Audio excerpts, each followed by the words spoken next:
नमस्कार, मैं हूं अनीता और आप देख रहे हैं मैं भी भारत का न्यूज बुलेटिन आदिवासी डेली।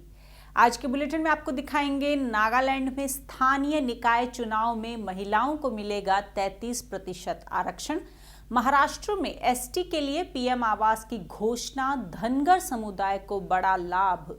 केरल में आदिवासी शख्स की मौत के मामले में अब उठी क्राइम ब्रांच से जांच कराने की मांग। एमबीबी पोल में त्रिपुरा में ग्रेटर टिपरालैंड पर गैर जरूरी राजनीति पर करेंगे चर्चा। और अस्मिता और अधिकार में आज आपको बताएंगे साजा पेड़ से जुड़ी आदिवासी आस्था के बारे में। तो शुरुआत करते हैं हेडलाइंस के साथ। आदिवासी बहुल नागालैंड में 20 साल बाद होंगे शहरी स्थानीय निकाय चुनाव। इस चुनाव में महिलाओं को मिलेगा 33% आरक्षण। महाराष्ट्र में साल 2023-24 के बजट में अनुसूचित जनजातियों के लिए पीएम आवास की घोषणा, धनगर समुदाय को 1000 करोड़ का पैकेज। केरल में आदिवासी शख्स की मौत के मामले में पुलिस पर सवाल, परिवार ने की क्राइम ब्रांच से जांच कराने की मांग, निकाली रैली। गोवा में राजनीतिक आरक्षण की मांग पर हो सकती है आदिवासी संगठनों और अमित शाह की मुलाकात, मुख्यमंत्री प्रमोद सावंत ने दिया आश्वासन। केरल में SC/ST बच्चों को प्रतियोगी परीक्षाओं के लिए मिलेगी ट्रेनिंग, वर्चुअल परीक्षा प्रशिक्षण केंद्र होंगे स्थापित। एमबीबी पोल में त्रिपुरा में ग्रेटर टिपरालैंड की मांग पर गैर जरूरी बयानबाजी के मायनों पर करेंगे चर्चा। और अब खबरें विस्तार से। आज के बुलेटिन की शुरुआत करते हैं बड़ी खबर से और खबर है नागालैंड से। पूर्वोत्तर के राज्य नागालैंड से बड़ी खबर आई है। राज्य में लगभग 2 दशक के बाद इस साल 39 शहरी स्थानीय निकायों में महिलाओं के लिए 33% सीटों के आरक्षण के साथ चुनाव कराया जाएगा। नागालैंड के राज्य चुनाव आयोग ने इसकी घोषणा की। चुनाव कार्यक्रम की अधिसूचना जारी करते हुए राज्य चुनाव आयुक्त टी महाबेमो यंथन ने कहा कि 3 अप्रैल से 10 अप्रैल तक नामांकन किया जा सकेगा। नामांकन पत्रों की जांच 12 अप्रैल और 13 अप्रैल को होगी, जबकि नाम वापसी की अंतिम तिथि 24 अप्रैल है। 16 मई को वोट डाले जाएंगे और 19 मई को चुनाव परिणाम आएंगे। चुनाव कार्यक्रम की घोषणा के साथ ही नगरपालिका और नगर परिषद क्षेत्रों में तत्काल प्रभाव से आदर्श आचार संहिता लागू हो गई है। आपको बता दें, राज्य में शहरी स्थानीय निकायों के लिए पिछला चुनाव साल 2004 में हुआ था, लेकिन तब से नागा शांति वार्ता और महिलाओं के लिए आरक्षण के मुद्दे के चलते चुनाव नहीं कराए जा सके। महिला आरक्षण को लेकर कई आदिवासी संगठनों ने विरोध जताया था। तब इन संगठनों का कहना था कि आरक्षण संविधान के अनुच्छेद 371A के तहत नागालैंड को मिले विशेष अधिकारों का उल्लंघन करता है। हालांकि मार्च 2022 में नागा समाज के प्रतिनिधियों ने सर्वसम्मति से निकाय चुनावों में महिलाओं के लिए 33% आरक्षण पर सहमति जताई थी। और नागालैंड से चलते हैं महाराष्ट्र। राज्य में कल यानी गुरुवार को वित्तीय वर्ष 2023-24 के लिए सरकार का बजट पेश किया गया। महाराष्ट्र के उप मुख्यमंत्री देवेंद्र फडणवीस ने बजट भाषण में अनुसूचित जनजातियों के आवास के लिए बड़ी घोषणाएं की। इसके मुताबिक राज्य में प्रधानमंत्री आवास योजना के तहत 4 लाख घर बनाए जाएंगे, जिनमें से 2.5 लाख आवास अनुसूचित जाति और अनुसूचित जनजाति के लिए होंगे। इसमें शबरी, पारधी, आदिम आवास के तहत 1200 करोड़ की लागत से डीनोटिफाइड ट्राइब्स के लिए 1 लाख घर बनाए जाएंगे। वहीं यशवंतराव चव्हाण फ्री कॉलोनी के तहत 600 करोड़ की लागत से घुमंतू जनजातियों के लिए 25,000 आवास और धनगर समुदाय के लिए 25,000 घर बनाए जाएंगे। इसके साथ ही धनगर समाज को 1000 करोड़ रुपए दिए जाने की घोषणा की गई है। आदिवासी पाड़े, बंजारा टांडे, धनगर वाड़ा में सड़कों के लिए 4000 करोड़ रुपए का ऐलान किया गया है। इसमें आदिवासी पाड़े को सड़कों से जोड़ने के लिए बिरसा मुंडा रोड योजना, बंजारा टांडे को सड़कों से जोड़ने के लिए संत सेवालाल महाराज रोड योजना, धनगर वाड़ा को जोड़ने के लिए यशवंतराव होलकर रोड योजना का प्रावधान किया गया है। वहीं 250 राजकीय जनजातीय आश्रम विद्यालयों को आदर्श आश्रम विद्यालय के रूप में विकसित किया जाएगा। आपको बता दें कि यह महाराष्ट्र के सीएम एकनाथ शिंदे की सरकार का पहला बजट है। और अब महाराष्ट्र से चलते हैं केरल।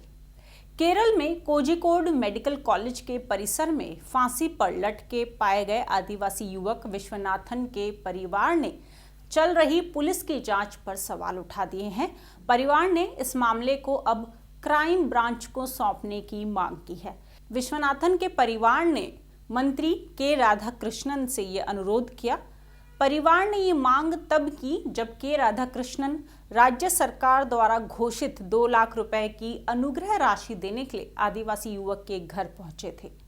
इससे पहले बुधवार को विश्वनाथन को न्याय दिलाने के लिए उनका परिवार वायनाड जिले में एक विशाल रैली में शामिल हुआ। बुधवार को फ्रेटर्निटी मूवमेंट ने कलेक्ट्रेट तक विरोध मार्च का आयोजन किया था, जिसमें सैकड़ों लोगों ने भाग लिया। रैली के दौरान विश्वनाथन की मां ने कहा कि ये आत्महत्या नहीं है, ये एक हत्या है। आपको बता दें, इस मामले की जांच कर रही पुलिस टीम ने 2 हफ्ते पहले अपनी नई रिपोर्ट तैयार की थी, जिसमें कहा गया है कि विश्वनाथन पर उसके रंग और रूप के चलते चोरी का आरोप लगाया गया था। जिन लोगों ने उस पर चोरी का आरोप लगाया, उन्होंने मान लिया कि वो ही संदिग्ध था, क्योंकि वो एक आदिवासी था। इस रिपोर्ट को मानवाधिकार आयोग को सौंप दिया गया है। और अब केरल से चलते हैं गोवा। गोवा में अनुसूचित जनजाति के लिए राजनीतिक आरक्षण की मांग लगातार उठ रही है। अब संयुक्त जनजाति संघों के गठबंधन यानी UTAA के एक प्रतिनिधिमंडल ने मुख्यमंत्री प्रमोद सावंत से मुलाकात की। गुरुवार को हुई इस मुलाकात में राज्य विधानसभा में अनुसूचित जनजाति के लिए राजनीतिक आरक्षण को लागू करने के लिए प्रक्रिया का पालन करने की आवश्यकता पर जोर दिया गया। इस दौरान आदिवासी नेता प्रकाश वेलिप ने बताया कि मुख्यमंत्री ने उन्हें आश्वासन दिया है कि केंद्र सरकार के साथ इस मामले की चर्चा के लिए प्रतिनिधिमंडल की गृह मंत्री के साथ एक बैठक कराई जाएगी। अप्रैल के पहले हफ्ते में ये बैठक हो सकती है। इससे पहले बुधवार को गोवा के अनुसूचित जनजातियों के लिए मिशन राजनीतिक आरक्षण के प्रतिनिधिमंडल ने राज्यसभा सांसद लुइजिन्हो फ्लेरियो से मुलाकात की और इस मांग पर एक याचिका सौंपी। आपको बता दें, ये मामला 20 सालों से लंबित है। 2011 की जनगणना के मुताबिक राज्य की कुल आबादी में अनुसूचित जनजाति का हिस्सा करीब 12% है, लेकिन इसके बावजूद राज्य की 40 विधानसभा सीटों में से एक भी सीट अनुसूचित जनजाति के लिए आरक्षित नहीं है। ऐसे में गोवा के आदिवासी संगठन लगातार इस मांग को उठा रहे हैं। और आखिर में एक बार फिर लौटते हैं केरल। राज्य में SC/ST बच्चों को प्रतियोगी परीक्षाओं के लिए प्रशिक्षित करने के लिए राज्य के सभी विधानसभा क्षेत्रों में वर्चुअल परीक्षा प्रशिक्षण केंद्र स्थापित किए जाएंगे। राज्य के SC/ST कल्याण मंत्री के राधाकृष्णन ने ये जानकारी दी। गुरुवार को विभागीय समीक्षा बैठक को संबोधित करते हुए मंत्री ने बताया कि प्रत्येक केंद्र में एक समय में कम से कम 50 छात्रों को समायोजित करने के लिए एक हॉल होगा और प्रत्येक केंद्र में एक योग्य प्रशिक्षक नियुक्त किया जाएगा। इसके साथ ही ड्रॉप आउट के मुद्दे को हल करने के लिए जनजातीय विकास विभाग अप्रैल में स्थानीय समर्थन के साथ एक विशेष अभियान शुरू करेगा, ताकि स्कूलों में अधिक आदिवासी बच्चों को नामांकित किया जा सके। वहीं मॉडल आवासीय विद्यालयों में बच्चों के शिक्षा स्तर में सुधार के लिए कदम उठाए जाएंगे।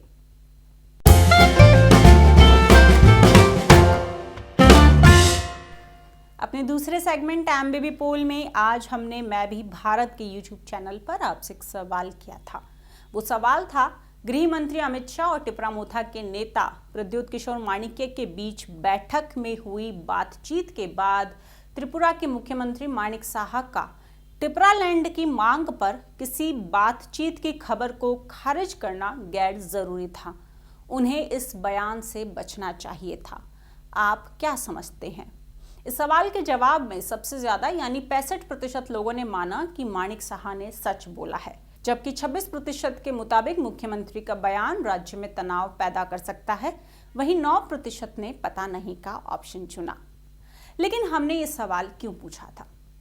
त्रिपुरा में नई सरकार के गठन के तुरंत बाद गृह मंत्री अमित शाह, मुख्यमंत्री माणिक साहा, बीजेपी के राष्ट्रीय अध्यक्ष जेपी नड्डा के साथ टिपरा मोथा नेता प्रद्योत किशोर माणिक्य, अनिमेष देव वर्मा और दूसरे नेताओं की बैठक हुई। इस बैठक के बाद ऐसा लग रहा था कि राज्य में अब एक स्थायी सरकार के साथ साथ सामाजिक सौहार्द भी कायम होगा। इस बैठक के बाद त्रिपुरा के जनजातीय समुदायों का प्रतिनिधित्व करने वाली पार्टी टिपरा मोथा के नेताओं ने ऐलान किया कि गृह मंत्री अमित शाह के साथ जनजातीय समुदायों की आकांक्षाओं से जुड़े सभी मुद्दों पर विस्तार से बातचीत हुई है। उन्होंने बताया कि गृह मंत्री ने उन्हें आश्वासन दिया है कि उनकी सभी मांगों पर बातचीत के लिए केंद्र सरकार एक मध्यस्थ की नियुक्ति करेगी। लेकिन अगले ही दिन राज्य सरकार की पहली कैबिनेट मीटिंग के बाद जब इस बाबत पत्रकारों ने राज्य के मुख्यमंत्री माणिक साहा से ग्रेटर टिपरालैंड पर अमित शाह के साथ बातचीत पर सवाल पूछा तो उन्होंने ऐसी किसी भी बातचीत को सिरे से खारिज कर दिया। इसके बाद टिपरा मोथा के नेता प्रद्योत किशोर माणिक्य काफी नाराज और निराश नजर आ रहे हैं। क्या माणिक साहा ने एक बनती हुई बात को बिगाड़ दिया है? उनके बयान के बाद बने माहौल के क्या प्रभाव त्रिपुरा की राजनीति पर हो सकते हैं? इन सभी मसलों पर बातचीत के लिए हमारे साथ मैं भी भारत की पॉलिटिकल एडिटर चित्रिता सान्याल मौजूद हैं। चित्रिता, मेरा पहला सवाल आपसे ये है कि प्रद्योत किशोर और अमित शाह की जब बातचीत हुई उसके बाद लग रहा था कि कहीं ना कहीं बात बन रही है, लेकिन उसके बाद जब माणिक साहा ने बयान दिया तो वो बात कहीं ना कहीं बिगड़ती हुई दिख रही है। जो पहले बन रही थी वो बिगड़ती हुई दिख रही है। और दूसरा ये कि क्या वो इस सवाल को टाल नहीं सकते थे? और त्रिपुरा की राजनीति में इसका आप क्या प्रभाव देखती हैं? देखिए अनीता, मैं भी भारत की टीम की तरफ से हम लोग जब त्रिपुरा में गए चुनाव से काफी पहले 1.5-2 महीने पहले हम लोग वहाँ गए। हम लोगों ने हर जगह पे वहाँ घूमा और खासकर जो एडीसी इलाका है जहाँ 20 रिजर्व सीट्स हैं वहाँ पे हम गए और उसके बाद हमने देखा ये एडीसी की जगह मतलब 20 रिजर्व सीट से ही 13 सीट मिली त्रिपुरा मोथा।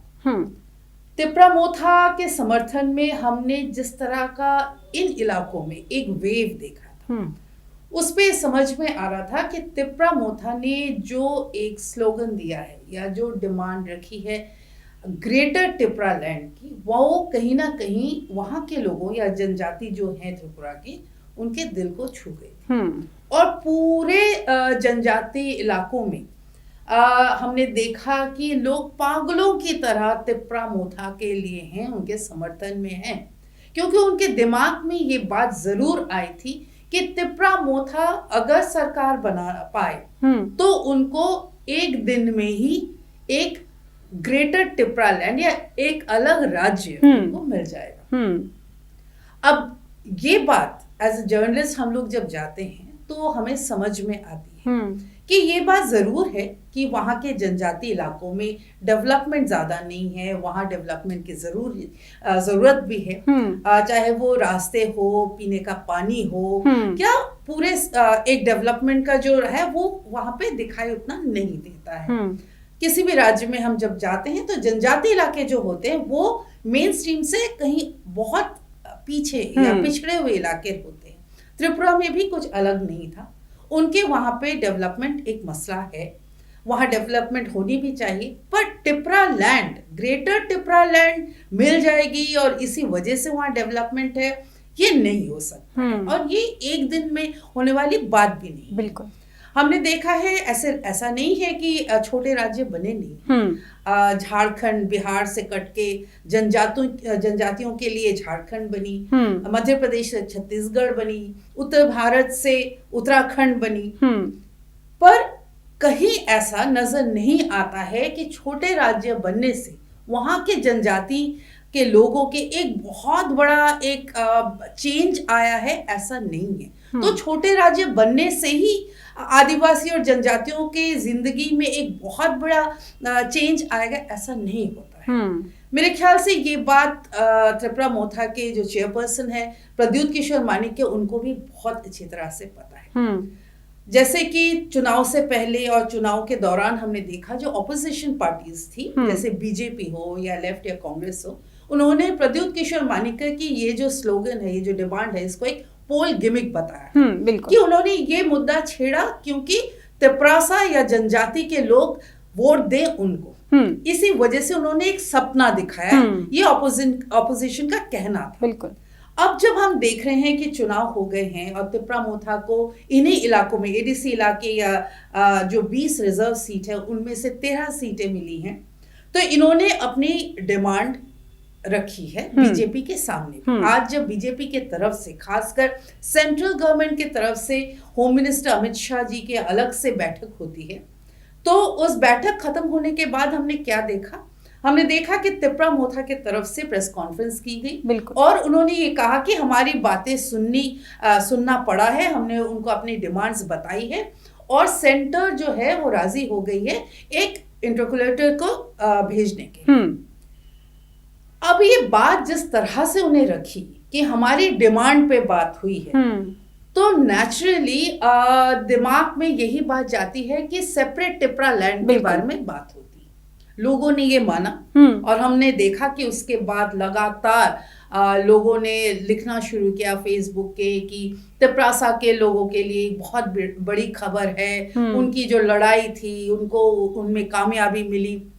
पर उसके बाद ही हमने नेक्स्ट डे देखा बीजेपी के तरफ से जो नई सरकार गठन हुई है त्रिपुरा में, वहां के मुख्यमंत्री मानिक शाह ने प्रेस कॉन्फ्रेंस की। बिल्कुल। और जब उनको ये पूछा गया कि टिपरा लैंड या ग्रेटर टिपरा लैंड के बारे में क्या बातचीत हुई थी, तो उन्होंने ये साफ किया कि ग्रेटर टिपरा लैंड को लेके कोई बात नहीं हुई। और इसके बाद हमने देखा कि त्रिपुरा में खासकर जनजातियों में एक कंफ्यूजन छा गया। बिल्कुल। और इसका अंदाजा हमें लग पाया कि कितना बड़ा कंफ्यूजन था कि शाम होते होते ही प्रद्युत किशोर मानिक्य जी को फेसबुक लाइव करना पड़ा, मैसेज छोड़ना पड़ा कि ऐसी कोई बात नहीं है, हमने हमारी डिमांड रखी है, हम अपने डिमांड से नहीं हट रहे हैं, क्योंकि उन्हें पता चल रहा था कि ये अगर कंफ्यूजन बढ़ता रहे तो उनके अपने लोग उनसे बिखर जाएंगे, उनकी पार्टी बिखर सकती है। जो समर्थन उनको मिला है तिपरासा के लोगों से, उन पे भी एक बहुत बड़ा एक डेंजरस हो सकता है उनके लिए, क्योंकि उन्हें जवाब देना पड़ेगा। बिल्कुल। कि आपने इतने दिन कैंपेन में भी जब ग्रेटर टिपरा लैंड की बात की, तो जब बात आई अमित शाह जी से बात करने की, तो आपने ये डिमांड क्यों नहीं रखी? आपने ये कहा था इलेक्शन कैंपेन ने कि प्रद्युत किशोर जी ने बार बार ये कहा कि हम उससे नहीं हटे। बिल्कुल। ये प्रद्युत किशोर जी को बहुत अच्छी तरह से पता है कि ये अचानक नहीं हो सकता। और ये एक बहुत बड़ी बात है कि एक अलग राज्य बनना ये कोई छोटी मोटी बात नहीं है। इसमें असेंबली में पास करना पड़ता है वो बिल, फिर वो पार्लियामेंट में जाता है, वहां पास होना पड़ता है, जबकि बीजेपी रूलिंग पार्टी स्टेट में और सेंटर में सेपरेट टिपरा लैंड को नहीं मानती। बिल्कुल। देखिए इसके पीछे मानिक शाह जी ने जो कहा, इसके पीछे मैं 2 रीजन देख सकती हूँ। एक रीजन ये है कि मानिक शाह जी और अमित शाह जी, ऐसा नहीं हो सकता है कि बीजेपी में एक सुर में अमित शाह जी कुछ कह रहे हैं तो दूसरी बात मानिक शाह गए, ऐसा बीजेपी में नहीं होता है। बिल्कुल। पहली बात तो ऐसा नहीं है कि मानिक शाह ने फीडबैक ना ले, क्योंकि मानिक शाह खुद उस बैठक में थे, तो उनको बहुत अच्छी तरह से पता है इस पे क्या बोलना है। ये उन्होंने अचानक बोल दिया है ऐसा नहीं है। तो ये मैसेज वो देना चाहते थे कि बातचीत कुछ भी हो, वो दूसरी बातें हो सकती है, वो एडीसी को ज्यादा पावर की बात हो सकती है, वो फाइनेंशियल एड की बात हो सकती है, या डायरेक्ट फाइनेंशियल एड जो सेंटर से एडीसी को मिले, ये बात हो सकती है। पर Tipra land, separate Tipra land में पे कोई बातचीत हुई है और मानिक शाह जी आके ये कहें कि नहीं हुई है, ऐसा नहीं हो सकता। बिल्कुल। दूसरी बात जो मैं 2 पॉइंट बोलना चाह रही हूँ, सेकेंड पॉइंट जो है, टिपरासा लोगों 36% त्रिपुरा में जनजाति का पॉपुलेशन है। इस बार जो सरकार बनी है बहुत वेफर थिन मार्जिन जिसको हम कहते हैं, बहुत कम मार्जिन से सरकार बनी है। बिल्कुल 31 चाहिए, इन्हें 32 बीजेपी। आईपीएफटी के एक और जोड़ लिए तो 33, तो बहुत कंफर्टेबल मेजोरिटी में नहीं है बीजेपी। और एक राज्य में जहां 36% जनजाति पॉपुलेशन है, वहां जनजाति का समर्थन ना मिले, ऐसा बीजेपी नहीं चाहती। बिल्कुल क्योंकि आने वाले दिनों में देखिए, ये त्रिपुरा एक बॉर्डर स्टेट है, ये हमको ध्यान में रखना पड़ेगा। ऐसे में कोई अलग तरीके से प्रॉब्लम्स खड़ी हो जाए तिप्रासा के लोगों के साथ, ये मैनेज करना बीजेपी के लिए मुश्किल हो जाएगा। तो मेरे ख्याल से ये 2 पॉइंट्स दिमाग में रख के ही मानिक शाह ने ऐसा स्टेटमेंट दिया है। जी बिल्कुल। चित्तता, जो आपने बोला कि कंफ्यूजन क्रिएट हो गया था, सोशल मीडिया पे भी इस तरह कंफ्यूजन देखा जा रहा था कि क्या बातचीत हुई है, क्या हुआ है। प्रद्योत माणिक्य ने फेसबुक लाइव किया और वो काफ़ी इमोशनल दिख रहे थे, काफ़ी नाराज़ भी दिख रहे थे। क्या उनकी जो नाराज़गी है वो उसकी कोई वजह है, या उन्होंने जो कहा कि मुख्यमंत्री को किसी का मजाक नहीं उड़ाना चाहिए, उससे क्या समझा जाए? देखिए, जो मैं अनीता भी पहले वाले क्वेश्चंस में बता रही थी आंसर में, कि एक कंफ्यूजन क्रिएट हो जनजाति में, जनजाति की पूरे जनजाति पॉपुलेशन के जो एक विश्वास तिप्रा मोथा पे हमने देखा इस इलेक्शन में, वो कहीं ना कहीं थोड़ा सा हिल जाए, ये मंशा जरूर बीजेपी की रही होगी। क्योंकि बीजेपी के मुख्यमंत्री ने जब ये स्टेटमेंट दिया है तो बहुत सोच समझ के, ये एक पॉलिटिकल टैक्टिक्स हो सकती है कि जनजातियों को ये एक मैसेज देना कि आप जिस पे इतना भरोसा कर रहे हैं, उन्होंने एक्चुअली बैठक में ये मांग रखी ही नहीं। बिल्कुल।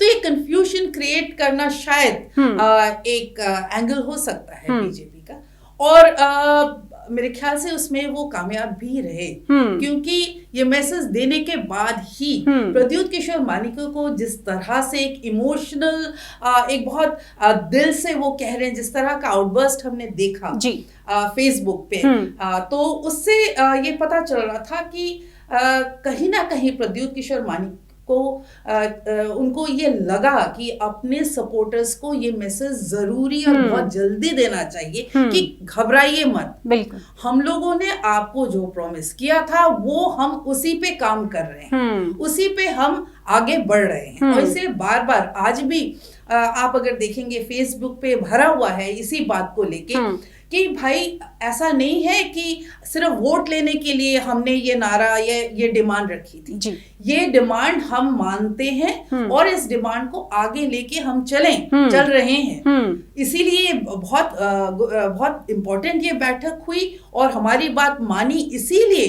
ये स्टेप सेंटर ले रही है इंटरलोक्यूटर को भेजने का। तो ये भरोसा दिलाना भी बहुत जरूरी हो गया था मानिक शाह के स्टेटमेंट के बाद। जी बिल्कुल। चित्तता, जो आपने बोला कि बीजेपी और आईपीएफटी गवर्नमेंट को बहुत थिन मार्जिन से मेजोरिटी मिली है और जाहिर तौर पे वो भी जनजातियों को अपनी तरफ करना चाहेगी, लेकिन कहीं ना कहीं एक कह सकते हैं कि एक माहौल जो है वो बिगड़ा है, क्योंकि कंफ्यूजन जो क्रिएट हो गया है, और फिर मानिक शाह का ये कहना कि ग्रेटर टिप्रालैंड पर कोई बातचीत नहीं हुई, उसको खारिज कर देना, ये भी कहीं ना कहीं बीजेपी के अगेंस्ट एक मैसेज भेज सकता है जनजातीय इलाकों में। तो आप क्या समझती हैं, इस सिचुएशन को कैसे हैंडल किया जा सकता था? देखिए, ये सिचुएशन त्रिपुरा के लिए बहुत अच्छा होगा ऐसा मेरे को नहीं लगता है, और ये जल्दी खत्म हो, ये एक जो अविश्वास का एक माहौल पैदा हुआ है, ये जल्दी खत्म होने की बहुत जरूरी है। क्योंकि त्रिपुरा में जो बता रहे थे, ये एक बॉर्डर स्टेट है और हम जानते हैं कि नॉर्थ ईस्ट में एक सेपरेटिस्ट मूवमेंट का एक हम देखते हैं, हमने नागालैंड में देखा, हमने इतिहास रहा है, इतिहास रहा है। हमने इनफैक्ट नॉर्थ ईस्ट में नहीं, ईस्ट में अगर हम बंगाल में देखें, दार्जिलिंग, गोरखालैंड, कामतापुरी मूवमेंट, ये सारे जो सेपरेटिस्ट मूवमेंट है, ये अनफॉर्चुनेटली बॉर्डर स्टेट्स में ज्यादा दिखाई, और बॉर्डर स्टेट में ये बहुत डेंजरस है, क्योंकि हम जानते हैं बॉर्डर के दूसरे तरफ से आर्म्स आते हैं, एक इंडियन डेमोक्रेसी या यहाँ का जो पॉलिटिकल एक सिस्टम चल रहा है उसको खराब करने के लिए बहुत सारे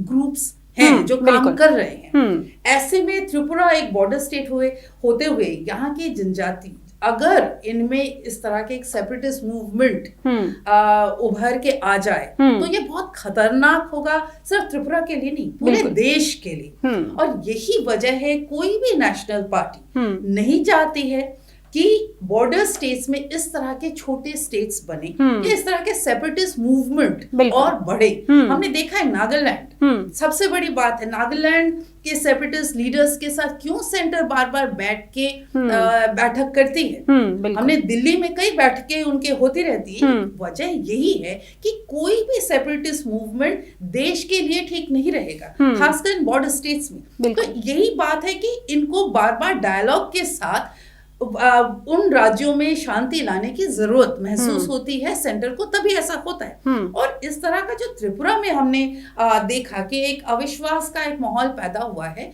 वो सही नहीं रहेगा। और ये मैं समझती हूँ कि प्रद्युत किशोर मानिक्य ने इन्होंने एक आगाज भी किया है कि इसको मजाक में मत लीजिए। उन्होंने जो बार बार कहा है कि ये डेंजरस हो सकता है, और ये सच है। क्योंकि वहां ऑलरेडी हम देख रहे हैं बॉर्डर से त्रिपुरा के जो गवर्नमेंट हैं, वहाँ की जो जनजातियां हैं, बार बार कंप्लेन करते हैं कि चाहे वो चाकमा हो, दूसरे वहाँ पे घुसपैठियों का एक प्रॉब्लम है त्रिपुरा में। और इनमें अगर हमारे जो जनजातीय लोग हैं अगर वो भी इन्वॉल्व हो जाए, ये स्टेट के लिए अच्छा नहीं रहेगा। तो मेरे ख्याल से अनीता, जितनी जल्दी हो सके ये क्लियर होना चाहिए। और बीजेपी को भी सत्ता के अलावा भी कई बार आपको महसूस करना पड़ता है कि क्या सिचुएशन है राज्य में, और पॉलिटिकली बहुत रिस्पॉन्सिबली आपको काम करना चाहिए। आपको सिर्फ राजनीतिक फायदा होगा, इससे हट के बात हो तो मेरे ख्याल से त्रिपुरा के लिए भी बहुत अच्छा रहेगा। जी, बहुत बहुत शुक्रिया चित्रता, ये जानकारी देने के लिए धन्यवाद।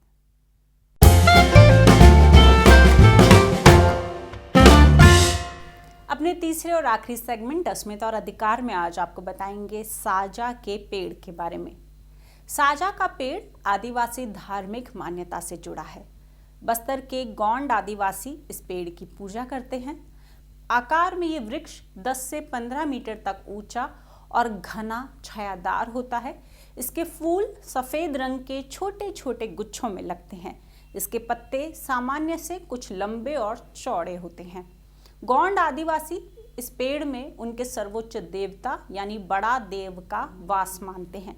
आदिवासी समाज के साल भर होने वाले देव कार्यों में इस पेड़ के पत्तों का होना अनिवार्य है। देवता का आह्वान करने के लिए उन्हें भोग लगाया जाता है और फिर शराब तर्पण की जाती है। इस पेड़ को ना ही काटा जाता है ना ही जलाया जाता है। इस वृक्ष में औषधीय गुण होने के कारण इसका उपयोग कई तरह की बीमारियों में किया जाता है। पेड़ की छाल, तना, पत्ता और फूल सभी का उपयोग दवाई के रूप में किया जाता है। हमने ये जानकारी हमारी टीम की आदिवासी इलाकों में लोगों से हुई बातचीत के आधार पर दी है। अगर आप भी इस तरह की कोई जानकारी हमें देना चाहें तो कमेंट बॉक्स में बता सकते हैं। और ये था आज का हमारा आदिवासी डेली बुलेटिन। अगर आप हमसे जुड़ना चाहते हैं तो नीचे दिए गए व्हाट्सएप नंबर पर आप हमें मिस कॉल दें। इसके साथ ही अगर आप कोई सुझाव हमें देना चाहते हैं तो कमेंट बॉक्स में लिख कर बताएं। इस वीडियो को लाइक करें, शेयर करें और मैं भी भारत के यूट्यूब चैनल को सब्सक्राइब करना ना भूलें। धन्यवाद।